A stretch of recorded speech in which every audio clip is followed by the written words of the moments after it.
नमस्कार दर्शकबिन, समय चक्रको नयाँ श्रृङ्खलामा यहाँलाई हार्दिक स्वागत गर्दछु। म विक्रम श्रेष्ठ। दर्शकबिन, केही वर्ष अघिसम्म रियल एस्टेटको क्षेत्रमा इच्छाराज तामाङ रोल मोडल थिए। एकपछि अर्को सिभिल होम्सका फेज लन्च भइरहन्थे। बाहिरबाट हेर्दा पनि तामाङको चमक धमक अन्यको भन्दा खास नै देखिन्थ्यो। तिनै तामाङ सहित 12 जनालाई CIB केन्द्रीय अनुसन्धान ब्युरो नेपाल प्रहरीको यसले असोज 18 मा पक्राउ गरेपछिको कथाले चाहिँ यी इच्छाराज नाम गरेका व्यक्तिको जीवनमा नयाँ मोड ल्याएको छ। इच्छाराज विरुद्ध प्रहरीको प्रारम्भिक अनुसन्धानले भन्छ इच्छाराज तामाङ र उनको गिरोह संगठित रूपमै अपराध गरिरहेको थियो। यो गिरोहलाई संगठित अपराधमा कारबाही हुनुपर्छ।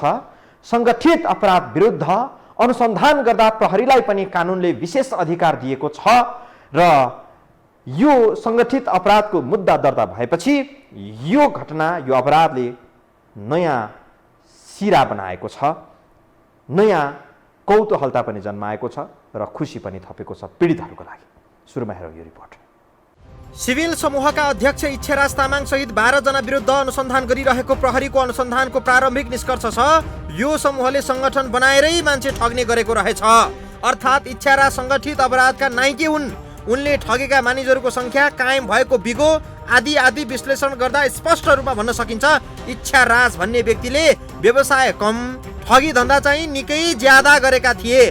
ठगी पनि सीमा नै पार गर्ने प्रकृतिको थियो, बेहिसाब थियो। असोज 18 मा नेपाल प्रहरीको केन्द्रीय अनुसन्धान ब्युरो CIB ले इच्छाराज सहित 12 जनालाई पक्राउ गरी अनुसन्धान जारी राखेको थियो। यो अनुसन्धानको प्रारम्भिक निष्कर्ष संगठित अपराधतर्फ गएपछि प्रहरीले जिल्ला अदालत काठमाडौँबाट थप 18 दिन हिरासतमा राखेर अनुसन्धान गर्ने अनुमति पाएको छ। हिजो दोस्रो म्याद थप भएको छ र 18 दिनको हामीले म्याद पाएको छौँ। त्यो चाहिँ संगठित अपराधमा चाहिँ हामीले म्याद थप गरेको हो। यो अनुमतिको अर्थ हुन्छ अब प्रहरीले यी संदिग्धहरूलाई 60 दिनसम्म हिरासतमै राखेर अनुसन्धान गर्न पाउँछ। अन्य अपराधहरूको हकमा 24 दिनभित्र प्रहरीले मुद्दा बुझाइसक्नु पर्ने छ भने संगठित अपराधको अनुसन्धान गर्न प्रहरीले पर्याप्त समय पाउँछ। हजुर, सामान्य क्राइम भन्दा संगठित अपराधको क्राइम इस्टाब्लिस भयो भने नर्मल क्राइम भन्दा टेढीसम्म चाहिँ सजाय हुन सक्ने कानुनी व्यवस्था हो। तर त्यो त सम्मानित अदालतबाट फैसला हुँदाखेरि त्यो त सम्मानित अदालतबाट हुने कुरा हो। तर कानुनी प्रोभिजनको कुरा गर्दाखेरि नर्मल क्राइम भन्दा डेढीसम्म चाहिँ सजाय सङ्गठित अपराधमा हुन्छ। सिभिल समूहका अध्यक्ष तामाङ सहित 12 जना विरुद्ध हालसम्म 1126 जनाले जाहेरी दिइसकेका छन्। तामाङले गरेको ठगीको बिगो नै 4 अर्ब 61 करोड भन्दा बढी भइसकेको छ। पीडितहरू अहिले पनि प्रहरीमा पुगिरहेका छन्। तामाङ र उनको समूहले ठग्नेहरूको संख्या बढिरहेको हो। अध्यक्ष तामाङको समूहमा कतिजना छन्, यो धन्दामा कतिजनाको संलग्नता छ भन्ने संख्यामा पनि थपघट हुने देखिएको छ। हालसम्म जाहेरी अनुसार तामाङको समूहमा 34 जना छन्। ती 34 मा तामाङकी पत्नी सृजना साक्य समेत छिन्। साक्य सिभिल क्यापिटल मार्केटकी निर्देशक हुन्। पत्नी सृजना साक्यसँग तामाङले कानुनी रूपमा सम्बन्ध विच्छेद गरिसकेका छन्। सम्पत्ति लुकाउने उद्देश्यका साथ सम्बन्ध विच्छेद गरिएको आरोप पीडितहरूको छ। सृजना सहित 22 जना अघिल्यै पनि प्रहरीको फरार सूचीमा छन्। सृजना निर्देशक रहेको सिभिल क्यापिटलमा सिभिल सहकारीको पैसा लुकाइएको शंका गरिएको छ। केपी शर्मा ओली नेतृत्वको सरकार हुँदासम्म इच्छाराज तामाङ आफूलाई प्रधानमन्त्री ओलीको साडु भाइ हुँ भन्दै हिँड्ने गर्दथे। ओली पत्नी र तामाङ पत्नीको थर साक्य भएको आधारमा इच्छाराजले यस्तो साइनो लगाउँथे। यथार्थमा तामाङ र ओली पत्नीको थर मिल्ने बाहेक अरू कुनै पनि नाता छैन। कीर्तिपुरको ट्याङ्ला फाटमा 10 रोपनी जमिनमा फैलिएको 26,000 वर्ग फिटको बङ्गलामै पुगेर केही निक्षेपकर्ताले इच्छाराजसँग रकम माग्ने गर्दथे। पैसा माग्न आउनेहरूलाई इच्छाराजले सम्पत्ति शुद्धिकरण विभाग परिचालन गरेर तिमीहरूको कालो धन जफत र तिमीहरूलाई जेलमा कोचिदिन्छु भन्दै धम्क्याउँथे। सत्य त यो थियो कि कालो धनको मामिलामा तामाङ आफै फसेका थिए। तर कर्मचारीदेखि राजनीतिक नेतृत्वसम्म मिलाउन सक्ने क्षमताका तामाङले त्यो मामिला मिलाए। 3 वर्षसम्म ओली राजमा इच्छाराज पनि चलेकै थिए। तामाङसँग भएको धेरैजसो सम्पत्तिको स्रोत नभएको भनेर सम्पत्ति शुद्धिकरण विभागमा उजुरी परेपछि 76 सालमा उनको बैंक खाता रोक्का र राहदानी जफत गरिएको थियो। आर्थिक दायित्व बढ्दै गएपछि तामाङ कीर्तिपुरमा घर नजिकै रहेको 2 रोपनी जमिन सिभिल बैंकको 17 करोड भन्दा बढीको संस्थापक शेयर विभिन्न स्थानमा रहेका भवनहरू बेचेर ऋण तिर्ने प्रयास गरेका थिए। अहिलेसम्मको प्रहरी अनुसन्धान र अभियोजन गर्न खोजेको मुद्दा हेर्दा इच्छाराज र उनको समूहलाई समूह होइन गिरोह भन्नुपर्ने भएको छ र यो गिरोहका नायके वा सरदारको रूपमा इच्छाराजलाई लिनुपर्ने भएको छ। राम्रो काम गर्नका लागि पो समूह, अपराध गर्न भेला भएको समूह त गिरोह नै हुन्छ नि दर्शकवृन्द, होइन र? हो, इच्छाराजको गिरोहले अरबौं रुपैयाँ हिनामिना गरेको छ जनताको। धेरै मानिसहरूको बिल्ली बात नै भएको छ। दर्शकवृन्द, हामी थप प्रसङ्ग जोड्छौँ ब्रेकपछि।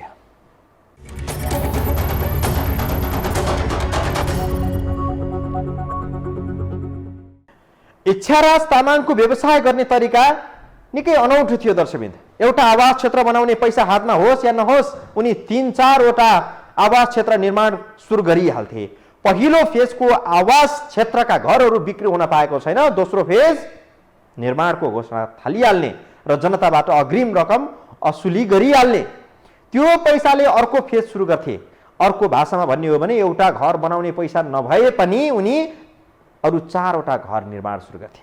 गोजीमा 1 करोड होस् नहोस् 8 करोडसम्मका 4 घर बेच्न थाल्थे। हाउजिङमा समुदायका लागि छुट्याएको खुला क्षेत्रलाई समेत बैंकमा धितो राखेर ऋण निकाल्थे। अनि जब सबैले ऋण पत्याउन छाडे अनि आफ्नै मामा ससुराध्यक्ष भएको सिभिल सहकारीको 7 अर्बमा आँखा लगाए।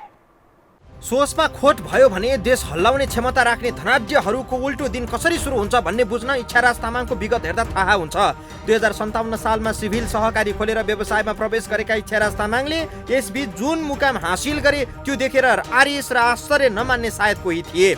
सिभिल सहकारीमा जनताले जम्मा गरेको अरबौं रुपैयाँ मामा ससुरा केशवलाल श्रेष्ठसँग मिलेर निकालेर नतिरेका तामाङ अहिले संगठित अपराध गरेको अभियोगमा प्रहरी हिरासतमा छन्। आज प्रहरी हिरासतमा रहेको तामाङ नेपालमा हाउजिङ र अपार्टमेन्ट प्रति मानिसहरूको धारणा बदल्ने व्यक्ति हुन् भन्दा फरक पर्दैन।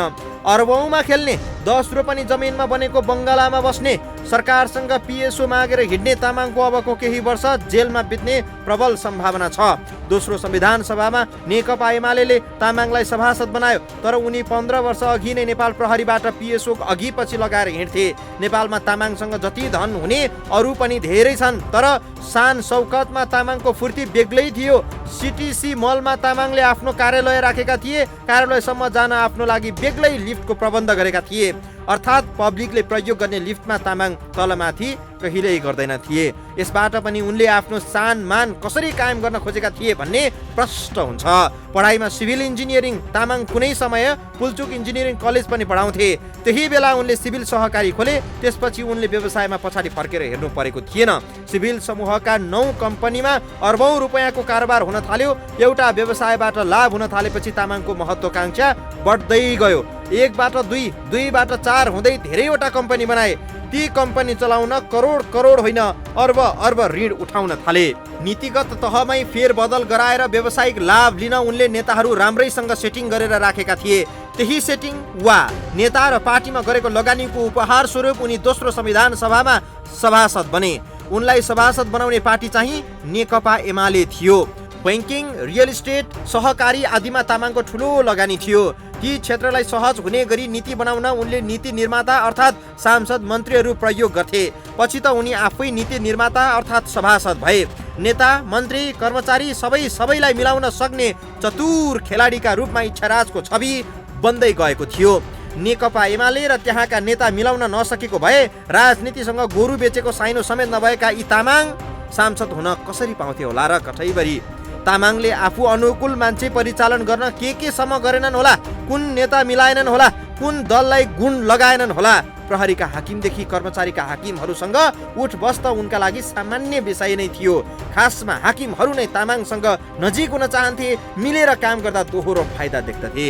तर तामाङको त्यो सबै सानमान, प्रभाव, फुर्ती, प्रतिष्ठा असोज 18 गते अर्थात् उनी पक्राउ परेको दिन सखाप भयो। जुन 12 जना पक्राउ परेको छ उहाँहरूमध्ये सञ्चालक समितिका चाहिँ पूर्व अध्यक्ष, वर्तमान अध्यक्ष ज्यू त भइ नै हाल्नुभयो। त्यसको साथसाथै केही महत्त्वपूर्ण पोस्टमा बसेर महत्त्वपूर्ण जिम्मेवारीमा रहेर काम गरेका व्यक्तिहरू हुनुहुन्छ र केही सञ्चालक समितिका सदस्यहरू समेत हुनुहुन्छ। केही वर्ष जेल बसेर निस्केपछि लुकाएर राखेको धनले उनलाई अगाडि बढ्न गाह्रो त नहोला, तर राजर्षी ठाँटमा बसेका तामाङले यस बीचमा हिरासतमा दाल भात खाँदा कस्तो महसुस गरिरहेका होलान्, त्यो बढी रोचक विषय बनेको छ। इच्छाराजको महत्वाकांक्षाको यान यसरी बतासिन थाल्यो कि त्यसले ल्यान्ड गर्ने रनवे पनि देखेन। दर्शकबिन, महत्वाकांक्षाको पट्टी आँखामा लागेपछि रनवे र भिड लगभग उस्तै देख्दा रहेछन्। चिन्ता इच्छाराजको महत्वाकांक्षा असफल भयो भन्ने होइन, हाम्रो 1100 भन्दा बढी निक्षेपकर्ताको पैसा डुब्यो भन्ने हो। युनिटी नामक नेटवर्कमा हजारौं मान्छेलाई ठग्नेहरूलाई जस्तो उन्मुक्ति यहाँ इच्छाराजलाई नदिइयोस्। कम्तीमा निक्षेपकर्ताको बचतको सुरक्षामा ध्यान दिइयोस्। हामी प्रसङ्ग जोड्छौँ ब्रेकपछि।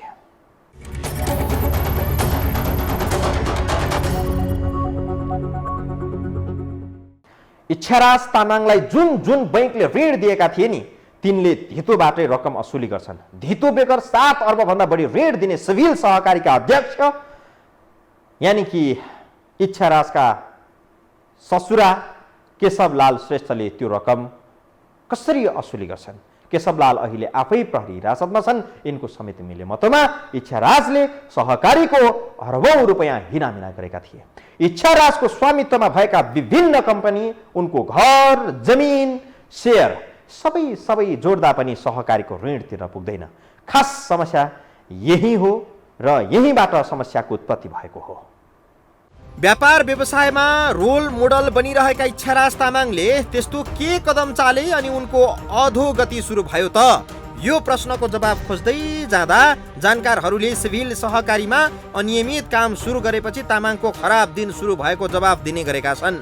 सिभिल सहकारीमा सुरुमा तामाङ आफै अध्यक्ष थिए, पछि उनले आफ्ना मामा ससुरा केशवलाल श्रेष्ठलाई अध्यक्ष बनाए। आकर्षक ब्याजको नारा उरालेर हजारौं निक्षेपकर्ताबाट अर्बौं रुपैयाँ सहकारीमा जम्मा गर्न उनीहरू सफल भइसकेका थिए। बैंकबाट ऋण निकाल्न लामो कागजी प्रक्रिया पूरा गर्नुपर्छ। सहकारीबाट ऋण निकाल्न पनि त्यतिकै समय पूरा गर्नुपर्छ। तर सहकारीलाई नियमन गर्ने निकाय कमजोर भएका कारण सहकारीमा अनियमितता, बैंकिङ कारोबार खुलियाम हुने गर्दछ। यही लुप होल थाहा पाएका तामाङले एक व्यक्तिले लिन पाउने कर्जाको अधिकतम सीमा उल्लङ्घन गरेर आफ्ना 3-4 वटा कम्पनीमा करोड होइन अरब रुपैयाँ ऋण प्रवाह गरे। सिभिल सहकारीको कुल ऋण मध्ये 80% भन्दा बढी ऋण त एक्लै इच्छाराजले आफ्ना कम्पनीहरूमा प्रवाह गराएका थिए। एकातिर वित्तीय व्यवस्थापन गर्न हम्मे परेर थन्केका आफ्ना कम्पनीहरू, अर्कातिर मामा ससुरा अध्यक्ष भएको भरिलो सहकारी। त्यही भरिलो सहकारी खङ्ग्रङ्ग पारेर इच्छाराजले 7 अर्ब भन्दा बढी रकम आफ्ना कम्पनीलाई ऋणका रूपमा पठाए। होइन, निश्चय पनि उहाँहरूले चाहिँ लामो समयदेखि आफूले सम्बन्धित संस्थामा जम्मा गरेको निक्षेप लामो समयसम्म पाउन सक्नु भएन। धेरै कोसिस गर्नुभयो र पहिला चाहिँ उहाँहरू चाहिँ अन्यत्र पनि धेरै ठाउँमा कोसिस गरेको भन्ने कुराहरू आएको छ। पटक सहमति पनि गरेको, तर सहमति कार्यान्वयन हुन नसकेको भन्ने कुराहरू उहाँहरूको गुनासो छ। बैंकको 8-9% लिएको ऋण तिर्न इच्छाराजले सहकारीको 14% ब्याजको रकम उपयोग गर्न थाले। यही उल्टो यात्रा नै इच्छाराजको अधोगतिको प्रस्थान बिन्दु बन्यो। सङ्गठित अपराधको केही क्यारेक्टरहरू हुन्छ, कानुनमा व्यवस्था छ। सङ्गठित अपराध निवारण ऐन 2070 मा कुन अवस्थामा चाहिँ कुनै पनि अपराध सङ्गठित अपराध हुन सक्छ भन्ने खालको केही प्रोभिजनहरू छ र यो अपराधको अनुसन्धान गर्दै जाने क्रममा सङ्गठित अपराधको लागि जुन क्यारेक्टरहरू डिटरमाइन गरिएको छ त्यो कानुनमा, त्यो क्यारेक्टरहरू यसमा देखियो। इच्छाराजले सुरु गरेको काम भनेको व्यवस्थित बसोबासका लागि घरहरू बनाउने र बेच्ने थियो। एउटा योजना सफल भएपछि त्यसबाट आर्जन भएको रकममा थपथाप गरेर अरू 2 ठूला योजना सुरु गर्दै उनी अघि बढेको भए सायद आजको दिन आउने थिएन। इच्छाराजको महत्वाकांक्षाको यान यसरी बतासिन थाल्यो कि यसले आफ्नो धरातल पनि बिर्सन थाल्यो। एउटा योजना सफल हुन नपाए अर्को योजनामा ऋण निकालिहाल्ने, अर्को ठाउँमा लगानी गरिहाल्ने शैलीका कारण इच्छाराज फस्दै गए। व्यवस्थित हाउजिङ तयार गर्दा अलिकति जमिन, खेलकुद, घुमफिर आदिका लागि छाडिन्छ। इच्छाराज त यतिसम्म चतुर बन्न खोजे कि समुदायका लागि छाडिएको त्यस्तो जमिन समेत धितो राखेर ऋण निकाल्थे। उनको यस्तो धन्दा थाहा पाएपछि हाउसिङका घर किन्नेहरू निराश बन्न थाले। एउटा आवास क्षेत्र निर्माण सुरु गरेपछि त्यसैलाई बैंकमा राख्ने, त्यसबाट अर्कोतिर सुरु गर्ने, त्यताको पनि बैंकमा राखेर अर्कोतिर टावर सहितका अपार्टमेन्ट बनाउने धेरै योजना सुरु गर्थे। उनका योजनाहरू धेरै हुन्थे तर वित्तीय व्यवस्थापन राम्रो हुँदैन थियो। जसले जसले पैसा दिन्छन् लिइहाल्ने उनको शैली थियो। बैंकले दिएको ऋण नतिरेर धितो लिलाम हुन्थ्यो। यही भएर बैंकको ऋण तिर्न उनले भएको सम्पत्ति बेच्न थाले। सहकारीमा भए जति सबै पैसा सोहोरेर किस्ता तिर्न थाले। सिभिल होम्सले विभिन्न ठाउँमा आवास क्षेत्र निर्माण गर्यो। विभिन्न फेजका योजना लन्च त हुन्थे तर तेस्रो फेज सफल नभई चौथो फेजकै घर बिक्री नहुँदै उनका 7औं 8औं फेजहरू सुरु भइसकेका थिए। ती सबैमा लगानी चाहिँ बैंक र सहकारीको हुन्थ्यो, त्यो पनि टिकडममा आधारित। दर्शकहरू, आर्थिक अपराधका मामिलामा हामी अक्सर भन्ने गर्छौँ पैसा लिनेको नियत खराब भयो भने दिनेको पैसा फिर्ता हुँदैन। अझै कोही जेल बस्न पनि तयार छु भन्छ भने त सम्झिनुहोस् पैसा डुब्यो। अघिल्यै इच्छाराज पनि केही वर्ष जेल बस्ने अनि सबै रकम पचाउने दाउमा हुन सक्छन्। सर्वसाधारणले उच्च ब्याजको प्रलोभनमा परेर कसैलाई पनि पैसा नदिउन् अनि सरकारले पनि यस्तो महाठगहरूलाई जेल राखेर उन्मुक्ति नदियोस्। यस्तो गम्भीर मामिला सुल्झाउन नयाँ कानुन बनाउन सम्बन्धित निकायले ध्यान दिन जरुरी छ। दर्शकवृन्द, आजलाई चाहिँ समय चक्र यति नै। बिदा दिनुहोस्। नमस्कार।